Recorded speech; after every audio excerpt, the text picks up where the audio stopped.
হযরতে বেলাল 7 দিনে বাজবেন। নবী আমার যেন হযরতে জিবরিল আমিনের দ্বারাই যেন কথা পেয়ে নিলেন। আমার আপনার দয়ার নবী হযরতে আবু বকর সিদ্দিককে ডাকলেন, উমর ফারুককে ডাকলেন, ওগো সাহাবা গো শোনো গো, বলি ইয়া রাসূলুল্লাহ ইয়া হাবিবাল্লাহ নবী গো কি হয়েছে বলুন বলুন। বলে ওগো আবু বকর শুনেন, আমার বেলাল যেন 7টা দিন বাজবে, বেলালের জন্য একটা পাত্রী খুঁজে নাও, বেলালের জন্য একটা মেয়ে খুঁজে নাও। কেন যে বেলালের বিয়ে শাদী দিতে হবে, ইন্তিকালের আগে বিয়ে শাদী দিতে হবে। ও আমার বাবারা শোনো, আমার দয়ার নবী বলল যাও যাও গো, মদিনার বাড়ি বাড়ি বাড়ি বাড়ি বাড়ি বাড়ি যে তোমরা যেন একটা পাত্রী খুঁজে বাড়াও, তোমরা যেন একটা কয়না খুঁজে বাড়াও। হযরতে আবু বকর রাদিয়াল্লাহু তাআলা আনহু হযরতে বেলালের জন্য মদিনার বাড়ি বাড়ি যেন চলে গেলেন। মদিনার বাড়ি বাড়ি যে বলে কে আসো গো, ও বাড়ির বালকেরা তোমরা বাড়ি থেকে একটু বার হও। ও আমার বাবারা, মদিনার একটা লোক বাড়ি থেকে যেন বার হয়ে গেল। বলে একটা কথা বলবো। বলে কি এমন কথা বলবা, বলো বলো গো। বলে শুনে নাও শুনে নাও, নবীর প্রিয় সাহাবী হযরতে বেলালের যেন বিবাহ দিতে হবে। নবীর প্রিয় সাহাবী হযরতে বেলালের যেন বিয়ে দিতে হবে। তোমার বাড়ি থেকে তোমার কন্যা আছে? বলে হ্যাঁ হ্যাঁ আমার একটা যেন কন্যা রয়েছে, আমি যেন বেলালের সঙ্গে বিয়ে দিতে রাজি আছি। আমার তো ভাগ্যের কথা যে নবীর গোলাম হযরতে বেলাল, সেই বেলালকে যেন আমি জামাই করব, আমার যেন ভাগ্যের কথা। সেই সময় হযরতে আবু বকর সিদ্দিক এই কথাটা বলে দিয়েছিল, শোনো গো, বেলালের সঙ্গে বিয়ে দিবা ঠিক কথা, কিন্তু বেলাল বাঁচবে কয়দিন? 7 দিন। কয়দিন? বেলাল বাজবে 7 দিন রে। শোনো শোনো, সেই মহিলার বাবা বলে উঠলো, শুনে না আমি যেন বিয়ে দিতে রাজি নই। বলে কিসের জন্য বলো গো? বলে এই জন্য বিয়ে দিতে রাজি নয়, কেন যে আমার মেয়ে 7 দিন পরে বিবাহ থেকে যেন চুরি হয়ে যাবে, আমার মেয়ে যেন বিধবা হয়ে যাবে, আমার মেয়ে যেন স্বামী হারা হয়ে যাবে। 7 দিনের জন্য আমার মেয়ে বিয়ে করে কি করবে? আমি যেন বিয়ে দেব না বাবারে। হযরতে আবু বকর রাদিয়াল্লাহু তাআলা আনহু সেই বাড়ি থেকে অন্য বাড়ি যেন চলে গেলেন। ওই বাড়ি যে বলে, শোনো রে আমি একটা কথা বলতে চাই। বলে কি এমন কথা বলবেন? বলুন বলুন। বলে নবীর একজন সাহাবী যার নাম হলো বেলাল, সেই বেলালের যেন বিয়ের জন্য আমার দয়ার নবী যেন পাঠিয়েছে, আমার দয়ার নবী যেন বলেছে তোমার কি মেয়ে আছে বলো রে? বলে হ্যাঁ হ্যাঁ আমার যেন মেয়ে আছে। বলে তোমার মেয়ের সঙ্গে কি বেলালের বিয়ে দিবা? বলে হ্যাঁ হ্যাঁ বেলালের বিয়ে দিয়ে দিব। বলে শুনে নাও শুনে নাও, বেলালের সঙ্গে তোমার মেয়ের বিয়ে দিবা, কিন্তু বিয়ে দেওয়ার আগে একটা শর্ত রয়েছে। বলে কি এমন শর্ত আছে বলুন তাসলিমা, কি এমন শর্ত রয়েছে বলুন বলুন। বলে শুনে নাও শুনে নাও, বেলালের সঙ্গে বিয়ে দিবা ঠিক কথা, কিন্তু বেলাল বাঁচবে 7 দিন। 7 দিনের জন্য কি তুমি জামাই করতে চাও? সেই মেয়ের বাবা বলল না রে, হযরতে বেলালের সঙ্গে বিয়ে দেব না, হযরতে বেলালকে মেয়ে যেন দেব না। 7 দিন পরে আমার মেয়েটা যেন বিবাহিতা হয়ে যাবে, আমার মেয়ে যেন স্বামী হারা হয়ে যাবে। না না বিয়ে দিব না। এই করতে করতে বাবারে মদিনার গলি গলি আবু বকর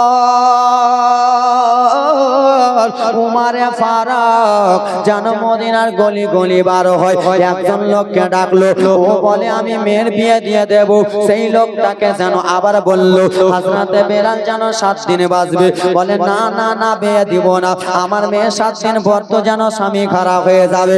সেই লোকটার মেয়ে বলে বাবা স্যার ও আমার আব্বা জান শোনে বলে কি হয়েছে বলো বলো গো বলে বাবা গো ও আব্বা জননী নবীর একজন সাহাবী তার নাম হলো বেলাল বেলাল একদিন কেন দুই দিন কেন সে যদি 1 ঘন্টা বেঁচে থাকে আমি আপনার মেয়ে হযরত বেলালকে বিবাহ করিব বাবা জীবনটা জমে আসছে কি বলে 7 দিনের এমা তোমরা যদি বলে তোমার মেয়েকে যদি কেউ বলে যে 7 দিনের জন্য ওকে বিয়ে করতে হবে তো বিয়ে দিবেন বিয়ে কোনো মতনই দেবেন না সেই লোকটার মেয়ে বলে বাবা নবীর একজন সাহাবী পেয়েছি সেই সাহাবীর সঙ্গে আমি বিবাহ করব বিবাহ জানো হয়ে গেল রে বাবা 6 দিন হয়ে গেল হযরত বেলাল নিজের স্ত্রীকে জানো বলে ওগো আদরিনী স্ত্রী বলে কি হয়েছে বলো বলে কালকে আমার যেন মৃত্যু ডেট রয়েছে কালকে যেন হয়ে গেল বাবারে আমার যেমনই বলে বিবি গো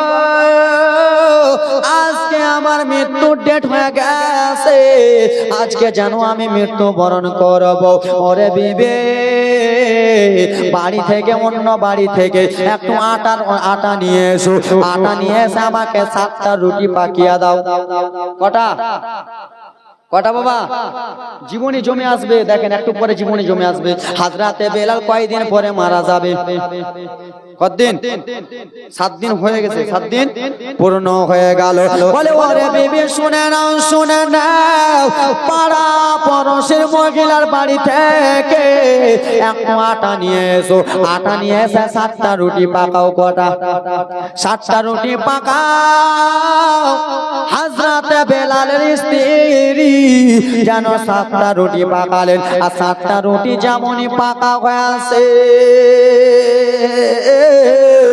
হযরত বেলালকে দিল আর বেলালকে যেমন দিয়েছে রে বাবা হযরত বেলাল যেন বাড়ির মধ্যে আছে কিন্তু হযরত বেলালের মা খালারা বাড়ির যেন বাইরে একটা ফকির বাবা যেন রয়েছিল রে বাবা সেই ফকির বাবাটা যে যেন দরজাতে টক টক টক টক করে আওয়াজ দেয় বলে কে আসো বলো গো কিসের জন্য তুমি দরজাতে টক টক করে আওয়াজ দাও বলে ও গো বেলাল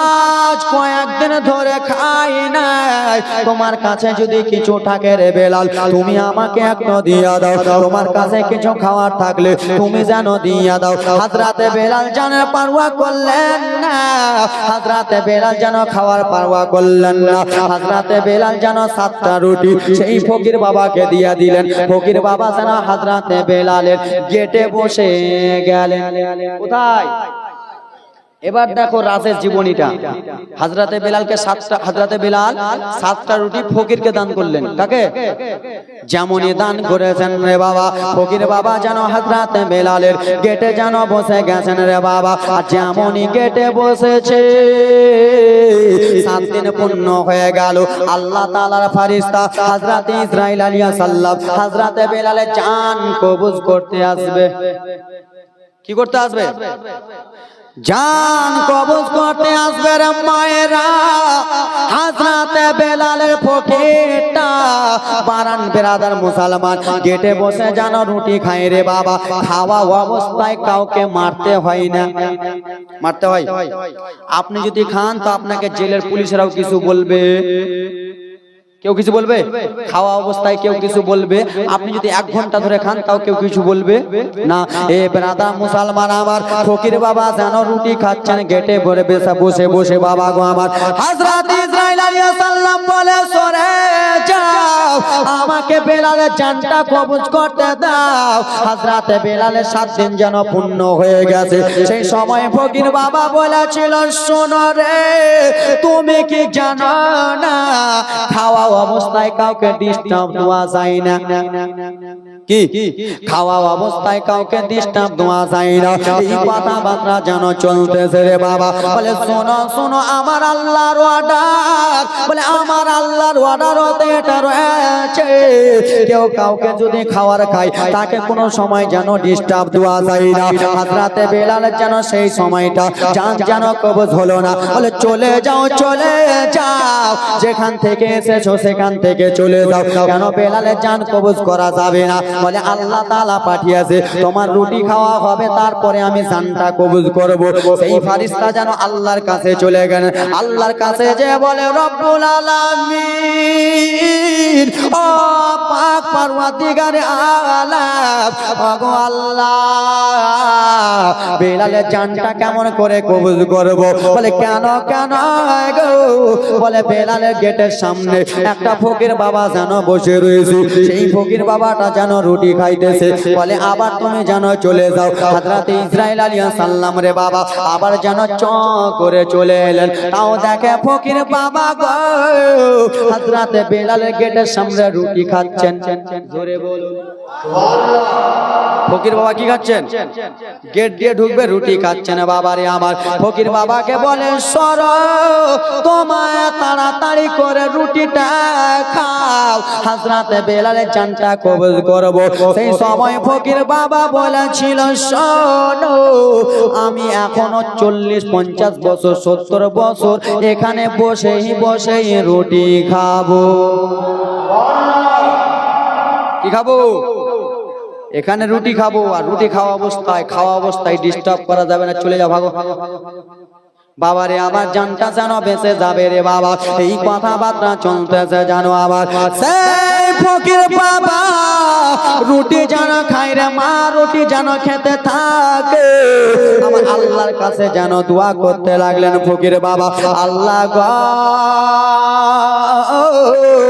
আপনার প্রিয় সাহাবী যার নাম হলো বেলাল, সেই বেলাল যেন আমাকে রুটি দান করেছে, সেই রুটিগুলো আমি যতক্ষণ পর্যন্ত খাবো হযরতে বেলালের জান কবজ করো না। ওরে আমার মুসলমান মায়েরা, ফকির বাবা অন্য কোন লোক নয়, ফকির বাবাটা যেমন তেমন নয়, ফকির বাবা যেমন তেমন মানুষ নয় রে। ফকির বাবা হলো আল্লাহর নবীর একজন সাহাবী, তার নাম হলো ওয়াইস করনী। ওরে তার নাম ওয়াইস করনী। ওয়াইস করনী কি করেছেন? পাগল হয়ে গেছেন নবীর প্রেমে। আর আমরা এমন মুসলমান নবীর প্রেমে পাগল হতে পারি না। আসেন কোন বাবারা মায়েরা বেটিরা, আবার হযরতে বেলালের জানটা কবুল হলো না। হযরতে বেলালের হায়াত আরো বেঁচে গেল, বেড়ে গেল, বেঁচে গেল, বেড়ে গেল, তাই তো নাকি? কি বলেছিল মেয়েরা? আমার মেয়ের বিয়ে, লোকের মেয়েগুলোর বাবা কি বলেছিল? আমার মেয়ের বিয়ে দেব না, 7 দিন বাঁচবে, 5 দিন বাঁচবে, মেয়েটা তোমার বিধবা হয়ে যাবে, মেয়েটা তোমার স্বামী হারা হয়ে যাবে, আমি দেব না। আমার আল্লাহর ওয়াদা, এ বেলাল শুনে নাও, যে তোমাকে ইগনোর করবে তাকে আমি ইগনোর করব, আর যে আমার সাহাবায়ে কেরামকে ভালোবাসবে আমি দয়ার আল্লাহ আমিও তাকে ভালোবাসবো। জোরে বলো। হতে পারে না আমার নবীর সাথে কারো তুলনা, হয়নি হবে না, হতে পারে না আমার নবীর সাথে কারো তুলনা। আরে তুলনা তো দূরের কথা, তুলনা তো দূরের কথা, ছায়া মিলে না, হয়নি হবে না, হতে পারে না আমার নবীর সাথে কারো তুলনা, হয়নি হবে না, হতে পারে না আমার নবীর সাথে কারো তুলনা। আরে তুলনা তো দূরের কথা, তুলনা তো দূরের কথা, ছায়া মিলে না, জোরে হয়নি হবে না, হতে পারে না আমার নবীর সাথে কারো তুলনা। জোরে বলুন। যে ভাইরা বলে না আমার নবী আমাদের মতো, আমার নবী আমাদের মতো, বলো পাগলা, আমার নবী আমাদের মতো? আমার নবী তো ছায়া মিল হয় না, তো কেমন করে হবে? আরে সকল নবী রাসূল ছিলেন খোদার দিবানা, দুই নয়নে দেখবে আল্লাহ মনের বাসনা। জোরে বলুন, আরেকটু জোরে। আরে সকল নবী রাসূল ছিলেন খোদার দিবানা, দুই নয়নে দেখবে আল্লাহ মনের বাসনা। সকল নবী রাসূল ছিলেন খোদার দিবানা, দুই নয়নে দেখবে আল্লাহ মনের বাসনা। নূর নবীকে দেখে নিলেন, মোর নবীকে দেখে নিলেন, দেখবে রাব্বানা। হয়নি, হবে না, হতে পারে না আমার নবীর সাথে কার তুলনা। হায়রে তুলনা তো দূরের কথা, তুলনা তো দূরের কথা, ছায়া মিলে না। হয়নি, হবে না, হতে পারে না আমার নবীর সাথে কার তুলনা। জোরে বলো। হযরত ইউসুফকে দেখে যারা আঙ্গুল কেটেছে, তারা কি মোর নবীর রূপ দেখেছে? জীবনে শুনেছেন জুলাইখা আর ইউসুফের জীবনী? হযরতে ইউসুফ নবীর চেহারা এত সুন্দর ছিল, শত শত মহিলারাকে বলেছিল, এই মহিলারা তোমরা লাইন ধরে লেগে যাও, আর একটা করে চাকু আর একটা করে লেবু দিব, চাকু দিয়ে তোমরা লেবুটা কাটবা, আর হযরতে ইউসুফকে এই মনে নিয়ে যাব। মহিলারা লেবু কাটা বাদ দিয়ে নিজের আঙ্গুল কেটে দিয়েছে। জোরে বলুন, একটু জোরে। হযরত ইউসুফকে দেখে যারা আঙ্গুল কেটেছে, তারা কি আমার নবীর রূপ দেখেছে? ইউসুফকে দেখে যারা আঙ্গুল কেটেছে, তারা কি আমার নবীর রূপ দেখেছে? ওরে দেখতে যদি কেটে দিত, দেখতে যদি কেটে দিত কলিজা খানা। হয়নি, হবে না, হতে পারে না আমার নবীর সাথে কার তুলনা। হয়নি, হবে না, হতে পারে না আমার নবীর সাথে কার তুলনা। ও গো তুলনা তো দূরের কথা, তুলনা তো দূরের কথা, ছায়া মিলে না। হয়নি, হবে না, হতে পারে না আমার নবীর সাথে কারোর তুলনা। জোরে বলুন।